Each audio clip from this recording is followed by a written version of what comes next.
Bueno, pues bienvenidos a una nueva emisión del podcast de Gaceta Náutica. Hoy me acompaña un viejo amigo que ya estuvo con nosotros en Gaceta Náutica cuando emitíamos el programa de radio en IB3. Te estoy hablando del año 2005. Estuvimos allí, fíjate, desde el 2005 a, yo creo que hasta el 2007, 2008, y luego ya continuamos en otras radios. Luego hubo un periodo en el que hemos estado sin hacer radio y sin hacer, en fin, podcast ni nada, y ahora lo hemos recuperado. Y yo quería recuperar las colaboraciones de Juanjo, pero claro, Juanjo es una persona ocupada y en fin, lo puedo llamar de vez en cuando. No puedo comprometerme a que esté aquí, y nos hemos buscado una excusa. Juanjo Campos, bienvenido. Muchas gracias. Encantado de tenerte con nosotros otra vez. Juanjo Campos es biólogo de formación y surfista de afición. Y hoy vamos a hablar de windsurf. Y correcto. Hablaremos en otra ocasión de surf y de un montón de cosas, de viajes que ha hecho Juanjo por el mundo y que tiene un montón de cosas que contarnos. Nosotros entonces me acuerdo que para justificar tus intervenciones te llamamos, era la sección como del biólogo surfista. Esto. Y tanto nos hablabas, pues yo qué sé, de la ballena azul o de los tiburones blancos o cualquier cosa, como luego conectábamos contigo un día. Recuerdo que estabas cogiendo olas en la isla de Lobos, sí. y contactábamos contigo, ¿no? Pero hoy estás en calidad de... Hoy estoy en calidad de bueno, yo diría que de dos puntos. Uno es, algo sé de lo que fueron los orígenes del windsurf a nivel mundial, cómo se creó, la idea, quiénes fueron los que lo desarrollaron, y después también lo hemos vivido aquí y fuimos en los inicios de los 80, 81, con los pioneros, digamos, de practicarlo, ¿no? Y con 13, 14 años. Claro, al final es un histórico, me refiero, es un bagaje que tienes de 40 años, 40 y pico años haciendo el mismo deporte. Pues ¿cuántos años? 40 hace ya. Hombre, sí, desde el 81 yo empecé a hacer... Tú pareces más joven de lo que eres. Debe ser la sal. Es la sal. Es como el bacalao en salazón. Exactamente. Pues 40 años. Sí, 40 años, que es una barbaridad. 40 años haciendo surf. ¿Cómo ha cambiado este mundo? Mucho. Pero bueno. Tú tuviste una etapa en la que abandonaste un poco el windsurf y te centraste en lo que fue el surf de olas, del que también fuisteis pioneros unos cuantos aquí en Mallorca, en la ola de Son Serra de Marina, en el norte. Pero bueno, otro capítulo. Haremos otro capítulo. Sí. Porque es otra historia. Si los oyentes le apetece, hacemos otro. Un poco también el pretexto para hablar de windsurf es, se le ha concedido recientemente el Cornelius Atticus, que es la mayor distinción que se da en Mallorca del deporte, relacionada con el deporte, a Felipe Bellini, que fue una de las personas que incorporaron toda esta revolución que supuso el windsurf aquí en Baleares. Pero empecemos por el principio, luego hablaremos brevemente de él. ¿Cómo empieza esta historia? Es decir, ¿cómo se decide que se puede uno deslizar sobre el agua, además con las tablas que ya existían, pero incorporándole una vela? Claro, bueno, si hablamos de origen puro origen, sin pretender que fuera un deporte de placer, digamos, sí es verdad que se ha de buscar más en Polinesia. Porque en Polinesia pues había las canoas con las batangas, como un catamarán, y llevaban una vela con una percha, y realmente era una cosa con un francobordo muy bajo, de un palmo a lo mejor, y la verdad es que lo que pasa es que lo dirigían con la pala, con el remo dirigían. Pero si tenemos que hablar de precursores auténticos, tú miras los grabados de James Cook en la Sandwich y recuerdan un poco al windsurf, porque son de francobordo bajísimo, con una aletita para dirigir y que eran impulsados por el viento. Los polinesios también, bueno, tú lo has dicho, el catamarán, hace poco estuvo aquí con nosotros Diego Riera, y también el catamarán es un invento suyo. O sea, sí. el multicasco. El multicasco. Fíjate también la revolución que supuso en el mundo de la vela. O sea, los polinesios iban bastante adelantados. Mucho. Ten en cuenta que al menos en lo que luego fue la náutica o la navegación vinculada al ocio. Ellos evidentemente no estaban ahí por placer, pero bueno, sus inventos sí que luego se incorporaron a lo que ha sido la navegación por placer. Bueno, es curioso, es cierto. Hay dos puntos. Uno es que conquistaron el Pacífico, No se sabe bien, hay la teoría de Thor Heyerdahl famosa, ¿no? Con la expedición, la Kon-Tiki desde las costas de Perú. Después, pudo ser simultáneo, yo creo. También desde lo que es Nueva Zelanda, se sabe por ADN, una radiación de los primeros pobladores de Nueva Zelanda hacia el Pacífico, Fiji, Tahití, Hawái, digamos, barrieron. Y lo que tú decías, yo te lo quería comentar por eso, porque lo que sí eran muy buenos navegantes, porque ten en cuenta que iban con esos catamaranes y ellos leían muy bien las estrellas y leían muy bien en el Pacífico. Las olas son de mar tendida, con mucho periodo y suelen ser bastante grandes, aunque el mar esté calmado. Ellos leían las ondulaciones de dónde venían y podían estimar si 100 millas delante había tierra o islas, en función del ángulo que las olas llegaban a su canoa o a sus catamaranes. O sea, hay unas cartas náuticas preciosas. Una técnica brutal, basada obviamente en la observación de su mundo, que era el Pacífico. Es que sí, totalmente. Y cuando llegaron ahí los europeos alucinaron con muchos de los artilugios que vieron, ¿no? Y de hecho, hay una parte que es verdad que es por necesidad, bueno, la especie humana que se ha expandido por todo el planeta y en un mundo que es oceánico como el Océano Pacífico y las islitas es un mundo, o sea, Europa, la Unión Soviética, China, Mongolia es un mundo continental. Y son caravanas y son de comercio, pero aquello es un mundo oceánico, es brutalmente grande. Entonces, es verdad que aparte de la historia de catamaranes y de conquista de nuevos territorios, está la parte lúdica. De hecho, cuando Cook llegó a la Sandwich, fue la primera crónica donde se describe una tabla de surf y el deslizarse por las olas era por puro placer. O sea, y lo hacían. Sabían disfrutar del mar. Sí, sí. Era un deporte de reyes, solo se permitía a la nobleza, a la realeza, mejor dicho. A la realeza de la Sandwich en aquella época. Y después, poco a poco, fue incorporándose ya en el 1800 y tal al resto de la población, pero era por puro placer. Y esperaban las olas y se dejaba de pescar, o se dejaba de trenzar las velas de fibra de coco cuando llegaban buenas olas, porque primaba el ocio. ¿Se nos puede ir esto? Sí, bueno, será otro costal para otro día. No, sí, es que ahora se me ocurrían 25 preguntas, pero digo, entonces no acabaremos hacia donde queremos llevar. Digo, para centrarnos, vamos a poner los inicios ya un poquito de lo que es la era moderna, que ya empieza a haber unos ciertos artilugios que yo creo que no sé si son a finales de los 50, que los ve... Un pelo antes, un poquito antes. ¿Sí? 48. 48. Bueno, pues bastante antes. Sí. Y que son una cosa extraña. ¿Podemos enseñarla? Venga, vamos para allá. Yo aquí me lo he puesto como artefacto. ¿Qué es esto? Esto es buenísimo. Esto es sobre todo... Es una puerta de un almacén. Yo no sé qué es. La tabla es una puerta. El cartel de la señora. La señora. Una señora. Es una maravilla. ¿Quién es este hombre? ¿Qué pretendía hacer con esto? Bueno, y si realmente se puede considerar que esto es el verdadero origen del windsurf. Sí, de hecho se le considera, aparte de que hemos hablado de Polinesia, el creador, el concepto, porque hay que ver... ¿Quién es este? Este era un ingeniero que se llamaba Newman Darby, y él ideó este artilugio, este artefacto, en el año 48. Entonces, él quería hacer una especie de hidroala que la gente pudiera... Porque esto es en el Potomac. Los primeros ensayos fueron en el río Potomac. Entonces, claro, río o estanques anexos, agua plato... Agua plana. Claro, no tiene o sea, aparte que no hay francobordo tampoco, no tiene nada de banana la prueba. O sea, aquí viene una microola de un palmo y le pincha la... Entonces, este hombre creó esto por puro divertimento, era ingeniero y... lo importante es que, claro... Pero había que ir así. Sí. Sí, lo que pasa es que la vela pivota sobre un eje, ¿eh? O sea, no, ya, pero es que así es lo que tú dices, ¿no? Es como para ir a estamparse contra algo, ¿no? O sea, que te viene una racha de viento y vas de cara contra la tabla. Hacía de mascarón. De mascarón total. Sí. Pues entonces, bueno, esto es el primer artefacto. Es una vela romboidal, pero fíjate... ¿Esto se vendió, se comercializó? No. Claro, ahí está la historia.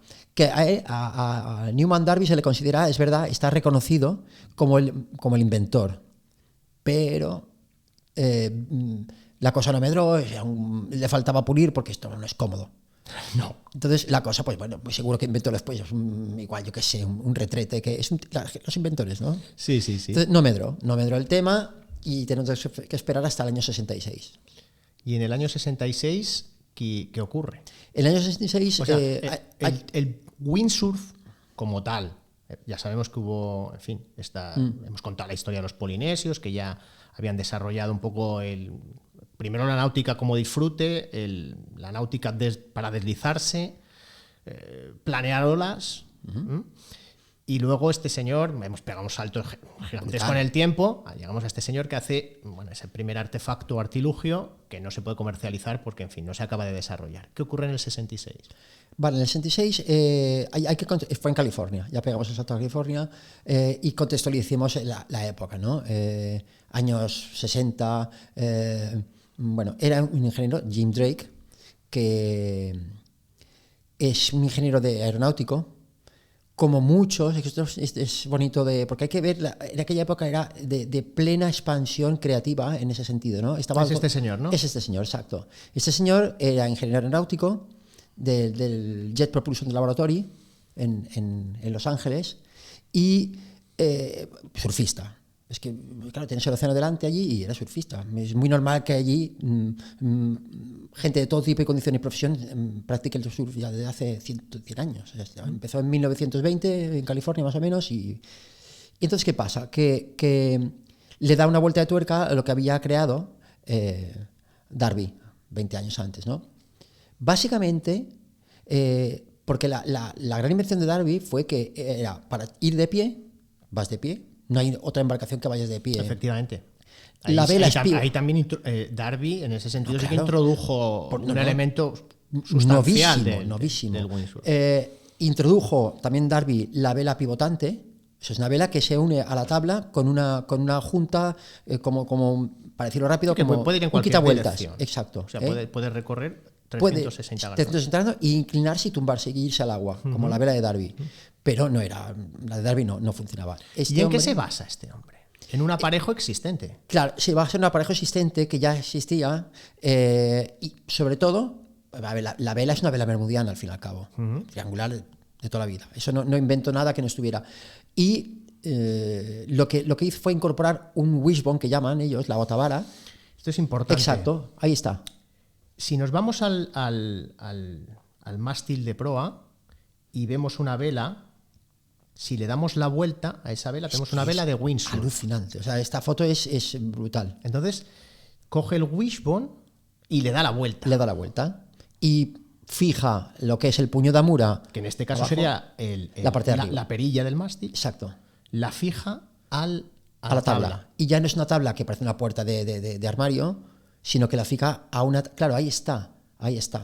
La fija a una tabla equivalente a lo que era una tabla de surf, porque no hay que olvidar que en los años 60 no había las tablas de surf que hay hoy en día, que son muy cortitas generalmente, son longboards, son tablas de 380. Él mandó a hacer una tabla de 420, que ya ni ha, y le fija, como tú dices, con una junta universal, un Silent Block de goma, porque el de Darby era de hierro, era como un quitavueltas de hilo de pescar, de un sedal que quita las vueltas, pero este hombre, en vez de hacerlo de hierro, ya empiezan los plásticos a tope, los cauchos, un Silent Block, y también pivota, y no se desgasta tanto, no es tan... Porque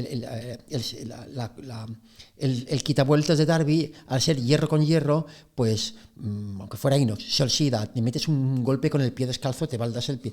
Este hombre incorporó el Silent Block. Y se asoció con un buen amigo suyo, que es Holt Satchwer, que es también californiano, y este era el empresario. El empresario, claro. Se juntó el ingeniero con el empresario. El garaje tipo Apple. El garaje en Corona del Mar, cerca de Los Ángeles, al norte de Los Ángeles. Y entonces uno es el ingeniero que lo resuelve, porque el tema era, vale, una vez que levantan la vela y tal, ¿cómo se dirige? Pues se dirige simplemente... Sin timón. Sin timón, claro, no hay timón. Hay la orza, que es verdad para evitar la deriva, para que no derives. Y después está la aleta de atrás, que es para tener más o menos para mantener la dirección. Pero la dirección no se la das así. La dirección se la das inclinando la vela hacia adelante para orzar y inclinando hacia atrás para arribar. Y gira como a toda velocidad. Entonces, bingo. Ya está. Lo patentaron. Pero porque Schweitzer dijo, esto hay que patentarlo ya. Esto tuvo un éxito brutal. Es que el windsurf fue alucinante. El windsurf fue el deporte de mayor crecimiento mundial durante 15-20 años. es que fue de miles al mes en el mundo. Si imagina un deporte que se incorpora cada mes miles de personas a nivel mundial. Y mira, acuérdate. Y luego se incorporó a la vela de competición reglada, en el 64 que ya existía. Fue olímpico. Claro. Acuérdate de Los Ángeles. Claro, en Los Ángeles, claro. Y fíjate, hoy ya estamos hablando del windsurf con foil, el kite con foil, en fin, el deporte olímpico ha ido incorporando todas esas tecnologías, ¿no? Por decirlo de alguna manera, que se han ido adaptando a hacerlos cada vez más rápidos, cada vez más. Pero bueno, hoy hablamos de cosas vintage, ¿no? Sí. Vintage. Y creo que estas imágenes a mí me han parecido alucinantes. ¿Qué es esto que estamos viendo? Vale, esto es la primera prueba de la tabla en Corona del Mar, en el norte de Los Ángeles, con Jim Drake. ¿De qué año hablamos? Esto es el 69, tal vez, porque en 66-67 fue... El año del desarrollo, ¿no? Sí, y ahí ves la vela triangular bermudiana, ahí el cacharraco que debe ser 25 kilos, más o menos, de 420, porque... Y mira dónde lo hacen, claro, lo hacen en un sitio cerradito, en la marina del mar, sin olas, y claro... Es precioso porque claro, era claro, estas imágenes son imágenes de un vídeo casero. Esto está hecho seguramente con un tomavistas. Un tomavistas de 8, seguramente, no sé si tal. Fíjate, ese que va por allá, bueno, esto sería no sé, alguna familiar del hombre de la cámara. Seguramente, sí, claro, esto es familiar. Ahí es bonito porque ten en cuenta lo que te decía antes, que después seguramente enraizaremos con ello. La California de los 60, 70... este hombre se iba a dejar ahí la riñonada, ¿no? Sí. Mira, le viene el viento por el otro lado. Esto cualquiera que lo haya intentado sabe que esto pasa. Esto pasa. Mira, va marcha atrás. La historia es que me acuerdo de mis inicios que era un poco esto, es el cacharro cómo se maneja. Es que también los inicios del windsurf, Juanjo, en aquella época yo me alucinaba los que os acabasteis aficionando. Porque realmente había que echarle muchas horas. Sí. Yo, por ejemplo, ahora que las tablas son distintas, las tablas de aprendizaje, mucha más manga, más cortas, bueno, compactas, yo compré una para mis hijos que prácticamente era imposible no caerse. Es enorme. Entonces, pero yo recuerdo aquellas que tenían tan largas, con la manga tan estrecha. Y que te estabas todo el tiempo cayendo. Bueno, yo desistí. Sí, yo, por ejemplo, yo reconozco lo intenté. Mi hermano Javier tuvo una tabla. Mi hermano Javier tuvo una tabla. A mí me pareció que eso había que echarle demasiadas horas. Y en fin, me fui a pegarle pelotazos a un balón en la playa, ¿no? Porque al fin y al cabo uno estaba ahí para divertirse.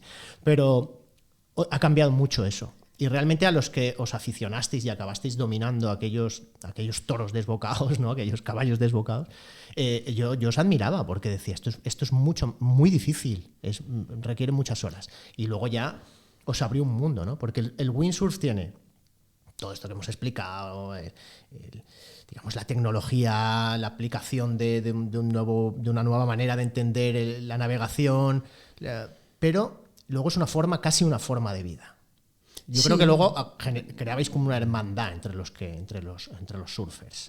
Y creo que la mayoría de los que conozco de vosotros conserváis los mismos amigos, la misma gente desde hace un montón de años. Voy a poner unas cuantas fotos, iba a decir un par, pero es dos pares, porque esto era un par mallorquín. Estas fotos son fotos familiares de Juanjo y yo creo que de alguna manera señalan una evolución. Empecemos por la que está en blanco y negro. Eso creo que es del año 86. Sí, porque la vela ya es más moderna, es una vela más modernita.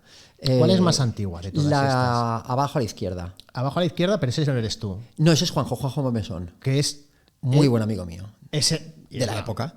El amigo del windsurf. De windsurf, yo lo conocí en la playa. Y sois casi hermanos. Sí. Con Juanjo, sí, la verdad es que sí. Pero es que eso es un patrón que se repite bastante. Sí, después todos aquellos que se hicieron amigos con el surf, en aquella época lo han acabado siendo. Es que estaba todo lo bonito es que estaba todo por hacer. O sea, es que su grupo le pasa lo mismo a las generaciones de hoy en día con otros temas, ¿no? Acuérdate de que, bueno, con la música, con lo que sea, aquí, ¿qué pasa?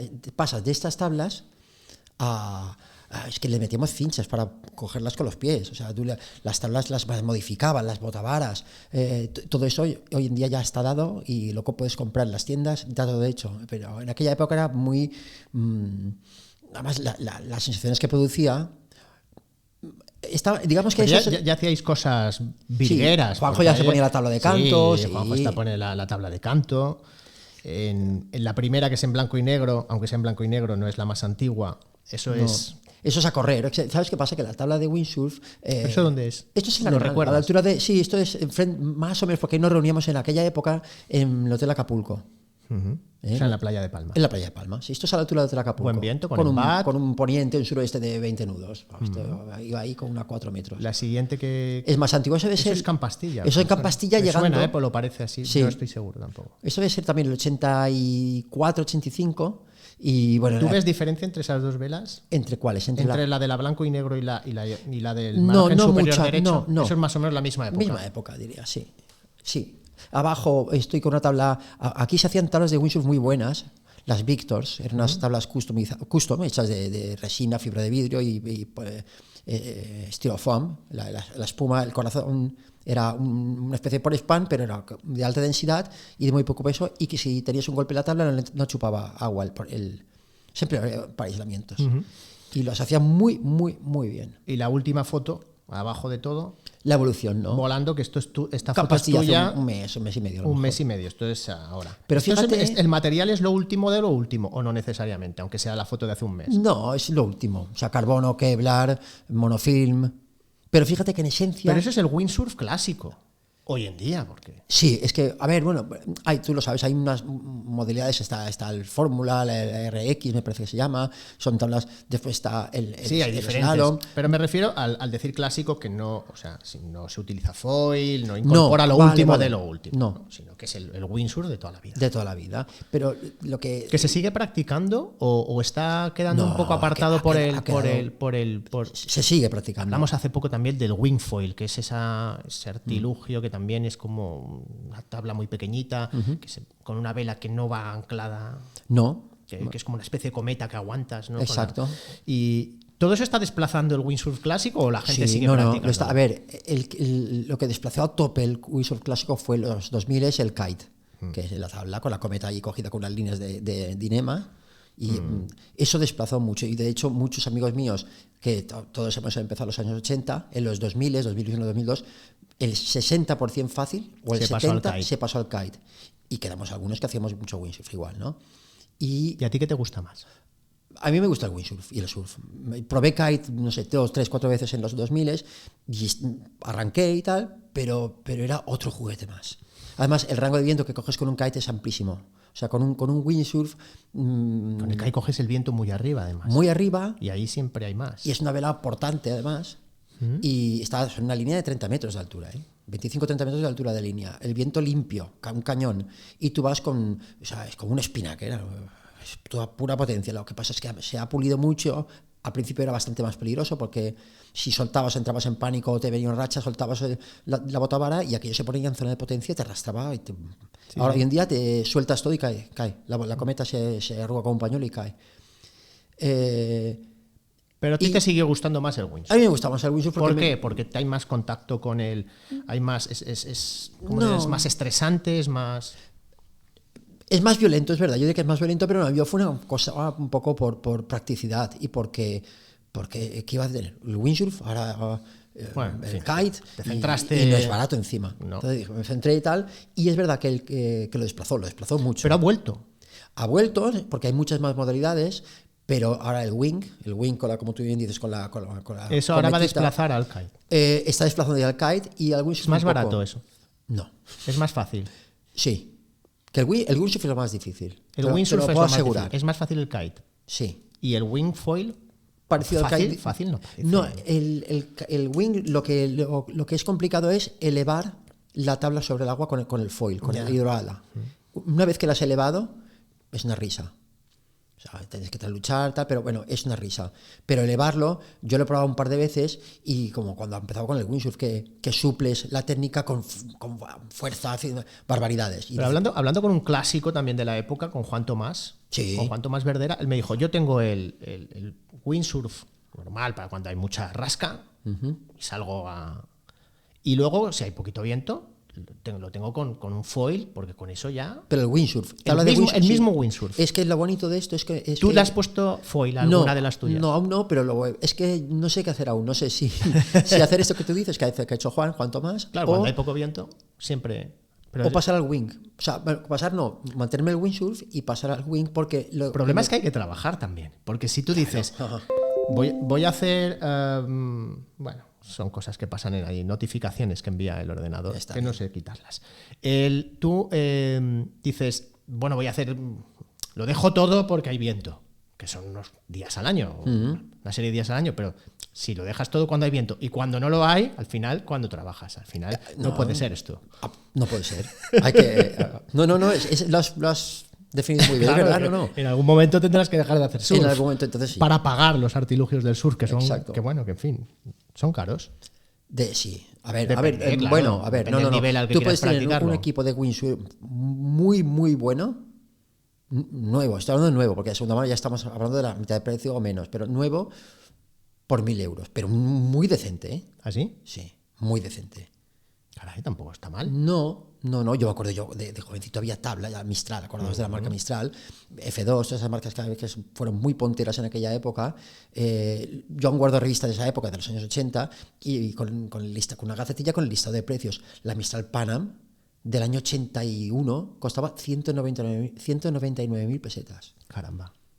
No es broma, yo no sé. Después había otras más baratas, pero era caro.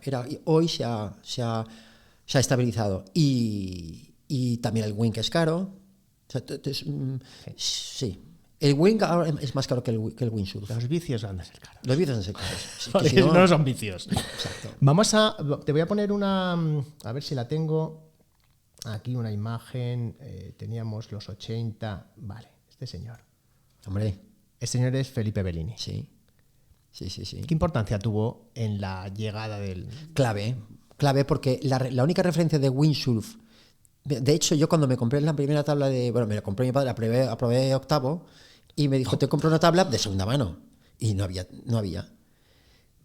Fuimos a Bellini, en Puerto de Pollensa, y estaba para recibir, o sea, él recibía al final de los 70-80 se empezaba a recibir, pero eran caras y yo no sabía nada, o sea, yo había visto una revista o una imagen tal, y al final se la compré a un holandés en Puerto de Pollensa, una Wing Glider de segunda mano. Pero este señor fue el que abrió fuego. El que introdujo. Total. O sea, tú tenías que comprar un cabo de arnés o lo que fuera, te tenías que ir a Puerto de Pollensa. Sí, a Bellini.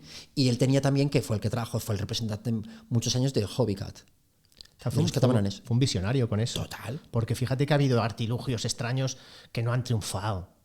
Es decir, que ves cosas que han ido surgiendo y que pensabas que a lo mejor el que ha inventado esto si es capaz de comercializarlo y al final no han funcionado, ¿no? En aquel momento sí que él fue un visionario porque como tú decías, si se hacía windsurf en Mallorca había que pasar por la tienda de Felipe Bellini, al que le han dado el Cornelius Atticus, muy merecido por cierto.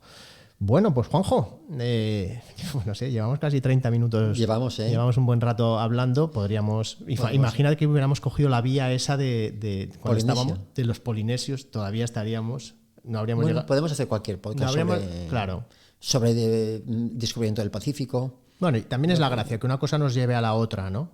Pero sin perder el objetivo de lo que queríamos hablar. No hay que perder el foco. Claro, porque si me prepara aquí una serie de imágenes y tú me hablas de polinesios y no las puedo tirar, pues tengo que intentar reconducir el podcast hacia allí. Juanjo, qué placer. Un gusto. ¿Volverás? Volverá a tu casa. Sí. ¿Cuál será el próximo tema? El próximo tema podríamos a lo mejor, para no ser densos con el tema windsurf, surf, deportes de deslizamiento, se me ocurren un par. Uno podría ser tal vez un tema del Pacífico, si quieres, de descubrimiento del Pacífico, lo que implicó por parte de los polinesios. Otra... Ahora estaba poniendo tus imágenes para que no se nos vea tanto el careto. Esto es un poco histórico. O a lo mejor sería interesante, pues, mira, a raíz de la explosión del volcán aquel en Tonga, lo que nos llegó, el meteo tsunami que llegó aquí, no sé si has hecho algún podcast sobre eso, ¿no? Y lo que implican las ondas de presión. Acuérdate del que el otro día hace poco hubo un movimiento sísmico que tú me dijiste, ¿te has enterado de esto? Y yo digo, mientras no haya tsunami no es de mi negociado, ¿no? Exacto. Te dice aquella broma. Pero recuérdate cuando un terremoto en Argelia sí que fue de mi negociado. Total. Creo que fue en el año 2003, que hubo una oscilación de 1 metro y hubo desastres en los puertos y en fin, que sí que Argelia es zona sísmica y el riesgo de tsunami en esta zona del Mediterráneo pues siempre está presente. Siempre está presente. La diferencia del tsunami del 2003 y de los tsunamis en general es que es por un terremoto submarino, un deslizamiento de material rocoso de unos acantilados masivos, lo que sea.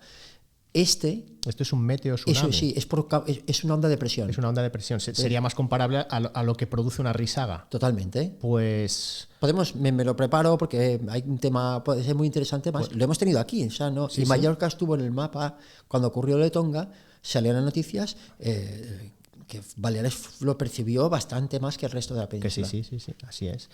Pues Juanjo, hablaremos de la conquista del Pacífico, hemos dicho, y de meteotsunamis, tsunamis y otros desastres naturales. Ahora vamos ya a cerrar el programa de hoy porque si no somos como dos abuelos, no hay forma de pararnos. Abuelescos.